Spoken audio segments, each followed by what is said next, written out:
نحمده ونصلي على رسوله الكريم اما بعد فاعوذ باللہ من الشیطان الرجیم بسم اللہ الرحمن الرحیم۔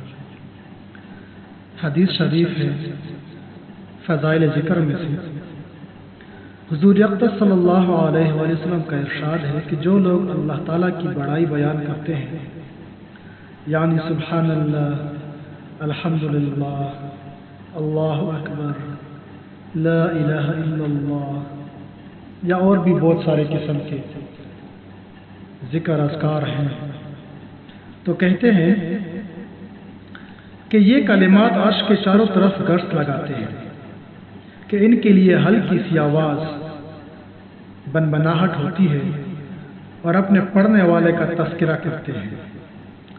کیا تم یہ نہیں چاہتے ہیں کہ کوئی تمہارا تذکرہ کرنے والا اللہ کے پاس موجود ہو جو تمہارا ذکر خیر کرتا رہے؟ فائدے میں لکھتے ہیں کہ جو لوگ حکام رس ہیں، کرسی نشین کہلاتے ہیں، کوئی ان سے پوچھے کہ بادشاہ نہیں، وزیر نہیں، وائسرائے کو بھی چھوڑ دیجیے، کسی گورنر کے یہاں ان کی تعریف ہو جائے، ان کا ذکر خیر آ جائے تو وہ پھولے نہیں سماتے، دماغ ان کا آسمان پر پہنچ جاتا ہے۔ حالانکہ اس تذکرہ سے نہ تو دین کا نفع نہ دنیا کا، دین کا نفع نہ ہونا تو ظاہر اور کھلا ہوا ہے، اور دنیا کا نفع نہ ہونا اس وجہ سے کہ شاید جتنا نفع اس قسم کے تذکروں سے ہوتا ہو، اس سے زیادہ نقصان اس نور کے مرتبے اور تذکرے حاصل کرنے میں پہنچ جاتا ہے۔ جائیدادیں فروخت کر کے، سودی قرضے لے کر ایسے مرتبے حاصل کرنے کی کوشش کی جاتی ہے، مفت کی عداوتیں مول لی جاتی ہیں اور ہر قسم کی ذلتیں برداشت کی جاتی ہیں۔ الکشکنوں کے سامنے ہیں کہ کیا کرنا ہے۔ اس کے مقابل اللہ جل شانہ کے عرش پر تذکرہ، مالک الملک کے حضور میں تذکرہ، اس پاک ذات کے یہاں تذکرہ جس کے قبضہ میں دین و دنیا اور سارے جہانوں کی ہر چیز ہے، اس قدر کرنے والے کے یہاں تذکرہ جس کے قبضہ میں بادشاہوں کے دل ہیں، حاکموں کے اختیارات ہیں، اس اختیار میں ہے نفع اور نقصان، اور وہی وحدہ لا شریک ہے۔ سارے جہان کے تمام آدمی، حاکم، محکوم، بادشاہ و رعایا کسی کو نقصان پہنچانا چاہیں اور وہ مالک الملک نہ چاہے تو کوئی بال بھی بیکا نہیں کر سکتا۔ ساری مخلوق کسی کو نفع پہنچانا چاہے اور اس کی رضا نہ ہو تو ایک قطرہ پانی کبھی نہیں پلا سکتی۔ ایسی پاک ذات کے یہاں اپنا ذکر خیر ہو، دولت دنیا کی اس کا مقابلہ نہیں کر سکتی۔ کوئی عزت دنیا کی خواہ کتنی ہی بڑی ہو جائے اس کی برابری نہیں کر سکتی، نہیں، ہرگز نہیں کر سکتی۔ اور اس کے مقابلے میں دنیا کی کسی عزت کو اگر دقیق سمجھا جائے تو کیا اپنے اوپر ظلم نہیں؟ دوستو، ذکر اور اذکار کے بارے میں مشہور ہے کہ ذاکرینوں کے لیے جنت میں ایک خاص دروازہ ہے۔ ذکر ایک ایسی عبادت ہے کہ آپ اسے ہر حال میں کر سکتے ہیں،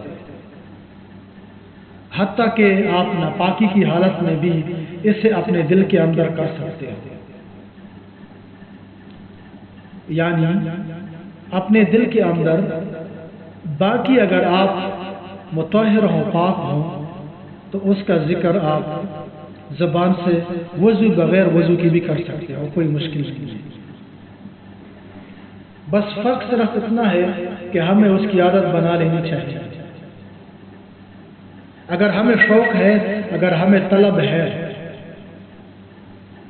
کہ ہم وہ جنت والے بواب ذاکرین میں سے داخل ہو جائیں اور باقی ہمیشہ ہمیشہ کی رہنے والی زندگی گزاریں، انجوائے کریں، تو اس کے لیے ہمارے اندر طلب کا ہونا ضروری ہے۔ ذکر ہر حال میں کیا جا سکتا ہے، اٹھتے بیٹھتے، کام کرتے، راہ چلتے۔ الغرض آپ کو اپنے آپ کو ذاکرینوں کی محفل میں بھی ڈال لینا چاہیے۔ ذاکرین کی اپنی محفل ہوتی ہے اور کہتے ہیں کہ آسمان میں اس کے لیے خاص قسم کے فرشتے مقرر کیے گئے ہیں جو گھومتے رہتے ہیں اور ڈھونڈتے رہتے ہیں ایسے لوگوں کو، ایسے اللہ کے بندے کو جو اللہ کے ذکر و اذکار میں مشغول ہوتے ہیں۔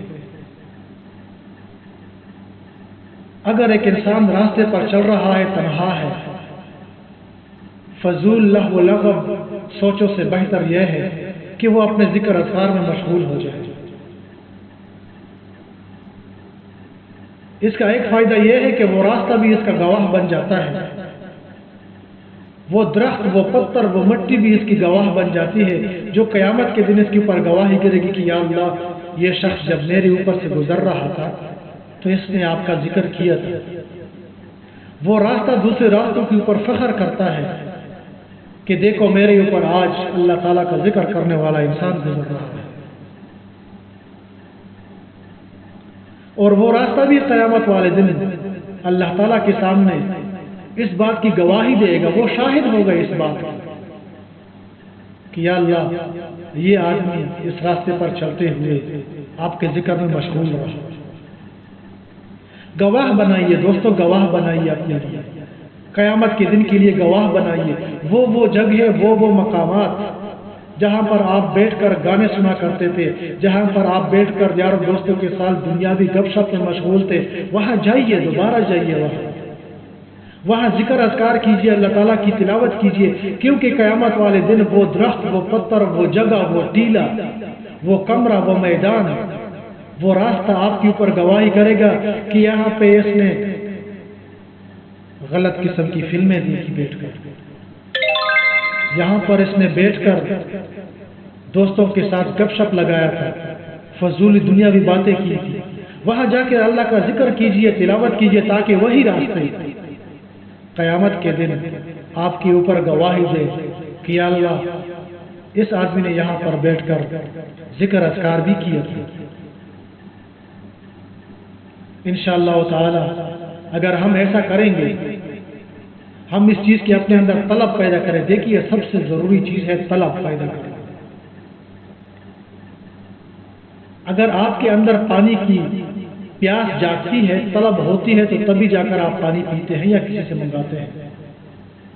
اگر آپ کے اندر طلب نہیں ہوتی اس چیز کی، تو آپ بغیر طلب کے اس چیز کا استعمال نہیں کرتے۔ آج کل ہماری جو پستیت کے شکار ہم ہو چکے ہیں، اس کی سب سے بڑی وجہ طلب۔ ہمارے اندر دنیاوی طلب بہت زیادہ ہو چکی ہے، پیسے کی طلب بہت زیادہ ہو چکی ہے، جبکہ ہمارے اندر اپنے پیغمبر صلی اللہ علیہ وسلم کی سنت کے طریقوں پر عمل کرنے کی اور اللہ تعالیٰ کی عبادت کرنے کی طلب اتنی خاص نہیں ہے۔ ہم نے اپنا ایک مائنڈ سیٹ بنا لیا ہے کہ ہم نہیں کمائیں گے تو بچے کیا کھائیں گے، جبکہ اللہ تعالیٰ نے قرآن مجید میں واضح ارشاد فرمایا ہے، جس زمانے میں کفار اپنے بچوں کو قتل کرتے تھے تو اللہ تعالیٰ نے کیا ارشاد فرمایا تھا کہ آپ اپنے بیٹیوں کو قتل مت کرو، اس کا رزق دینے والا میں ہوں۔ اس کے علاوہ بھی رب العالمین نے قرآن مجید کے بہت سارے مقامات پر واللہ خیر الرازقین ان اللہ یرزق من یشاء بغیر حساب کے نمونے میں بہت سارے آیات اتاری ہیں کہ رزق دینے والی ذات اللہ کی ہے۔ جب رزق دینے والی ذات اللہ کی ہے تو ہم اس بات کو اپنے اندر اتار کیوں نہیں لیتے؟ ہم اس بات کو اپنے اندر اتار کیوں نہیں لیتے؟ ہمارے اس کے اوپر ایمان پختہ کیوں نہیں ہے آج؟ کیونکہ ہمارے اندر گئے ہستی جگہ بنا چکی ہے۔ ہم دین سے، شریعت سے، اسلامی اصولوں سے بہت دور جا چکے ہیں۔ ہم نے اپنا ایک مائنڈ سیٹ بنا لیا ہے کہ پیسہ ہے تو سب کچھ ہے، پیسہ نہیں ہے تو کچھ نہیں ہے۔ دوستو، جبکہ یہ تباہی کا مائنڈ سیٹ ہے۔ اللہ ہے تو سب کچھ ہے، اللہ ہی سے سب کچھ ہے۔ ہم کچھ بھی نہیں ہے، پیسہ کچھ بھی نہیں ہے۔ پیسہ ہم کو خوشی بھی نہیں دے سکتا، پیسہ ہم کو غم بھی نہیں دے سکتا۔ ہاں، اگر کسی انسان کے اوپر پیسہ استعمال کیا جاتا ہے تو ہمارے اپنے برے اعمال کی جو نحوست ہے اس کی سزا بھی تو ہم کو ملنی ہے۔ حدیث شریف میں واضح احکامات دیے گئے ہیں کہ جب بھی کوئی آپ برا عمل کرو تو اس کے بعد ایک اچھا عمل بھی کر لیا کرو تاکہ آپ کے برے اعمال کی نحوست دھل سکے۔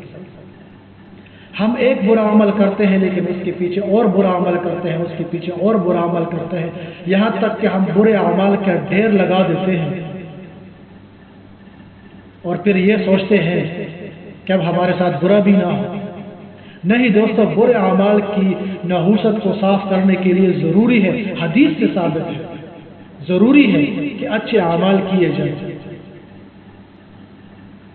جیسا کہ میں نے پہلے بھی عرض کیا تھا کہ ایک نیکی دوسری نیکی کو دعوت دیتی ہے، اس طرح ایک برائی دوسرے برائی کو دعوت دیتی ہے۔ آپ ایک چھوٹی نیکی کیجئے، انشاءاللہ تعالی آپ بڑی نیکی کی طرف مائل ہوں گے اور آپ کے ہاتھ میں بڑی نیکی ہو جائے گی۔ اور اس سلسلہ کا جاری رہنا ہمارے لیے صراط مستقیم پر چلنا ہے۔ اگر یہ ہمارے اندر آ گیا تو سمجھے کہ ہم صراط مستقیم پر چلنے کے قابل ہیں۔ ابھی ہم صراط مستقیم پر چلیں، ہماری گناہوں کی نحوست آہستہ آہستہ ہمارے اوپر سے ختم ہو جائے گی، ہمارا اور آپ کا رشتہ اللہ تعالیٰ سے بن جائے گا۔ اور جس شخص کا اور جس انسان کا اور جس بنی آدم کا رشتہ جب اللہ تعالیٰ سے بن جاتا ہے تو ان کے لیے کہا گیا ہے کہ خود ہی کو کر بلند رکھنا، کہ ہر تقدیر سے پہلے خدا بندے سے خود پوچھے کہ بتا تیری رضا کیا ہے۔ پھر میرے اور آپ کے سارے معاملات اللہ تعالیٰ کے سپرد ہو جائیں گے، پھر ہم خوش ہو جائیں گے اپنے معاملات میں، پھر ہوگا وہی جو ہم چاہتے ہیں، پھر ہمیں کسی سے بھیک مانگنے کی ضرورت نہیں پڑے گی، ہمیں کسی کے آگے محتاج ہونے کی ضرورت نہیں پڑے گی، ہمیں کسی کے سامنے شرمندہ ہونے کی ضرورت نہیں پڑے گی دوستوں۔ پھر رب العالمین ہمارے وہ کام اپنے طلوع غیبانہ طریقے سے کر دیا کرے گا جو ہمارے دل میں جس کی خواہشات اٹھیں گی۔ کیوں؟ کیونکہ ہمارا رشتہ رب العالمین سے بن جائے گا۔ کس وجہ سے؟ اعمال صالحات کی وجہ سے۔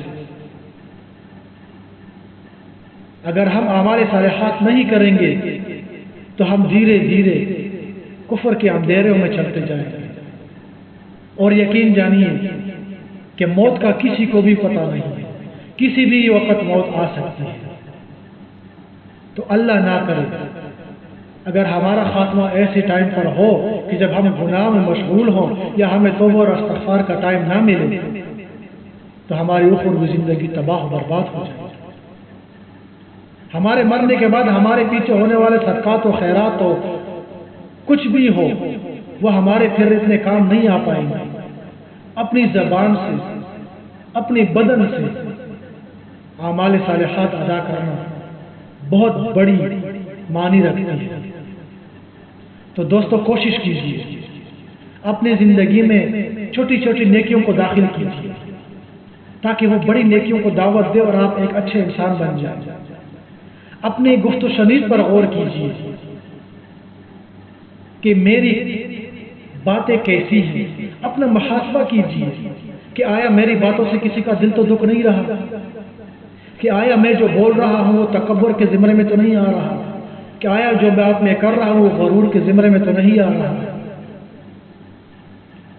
اسی طرح جب آپ اپنے محاسبہ خود کریں گے تو انشاءاللہ ایک دن ایسا آ جائے گا کہ آپ بولنے سے پہلے سوچیں گے۔ جب آپ بولنے سے پہلے سوچنا شروع کر دیا تو سمجھیے کہ آپ ایک بہترین اور کامیاب انسان ہیں، اس دنیا میں بھی اور آخرت میں۔ ہمیں صرف تھوڑی سی کوشش کرنی ہے، صرف تھوڑی سی کوشش کرنی ہے، زیادہ کچھ نہیں، تھوڑی سی کوشش کرنی ہے اور یہ ہم کر سکتے ہیں، لیکن ہم کرنا نہیں چاہتے، ہمارے اندر اس چیز کی طلب نہیں ہے۔ ہم نے اپنی طلب کو دنیاوی چیزوں کے ساتھ جوڑ دیا ہے۔ مجھے پیسہ چاہیے، مجھے کار چاہیے، مجھے بنگلہ چاہیے، مجھے گھر چاہیے، مجھے گاڑی چاہیے، مجھے عہدہ چاہیے، جبکہ رب العالمین کا صاف ارشاد ہے وَتُعِزُّ مَن تَشَاءُ وَتُذِلُّ مَن تَشَاءُ۔ عزت اور ذلت دینے والی ذات صرف رب العالمین کی ہے۔ اللہ سے مانگیے، اللہ سے رشتہ قائم کیجیے اس سے پہلے کہ ہمیں موت آ جائے، اور موت کا ایک دن مقرر ہے، اس نے آ کر ہی رہنا ہے۔ کوشش کیجیے، سنتوں پر چلنے کی کوشش کیجیے، اللہ کو راضی کرنے کی کوشش کیجیے۔ اس سے پہلے کہ بہت دیر ہو جائے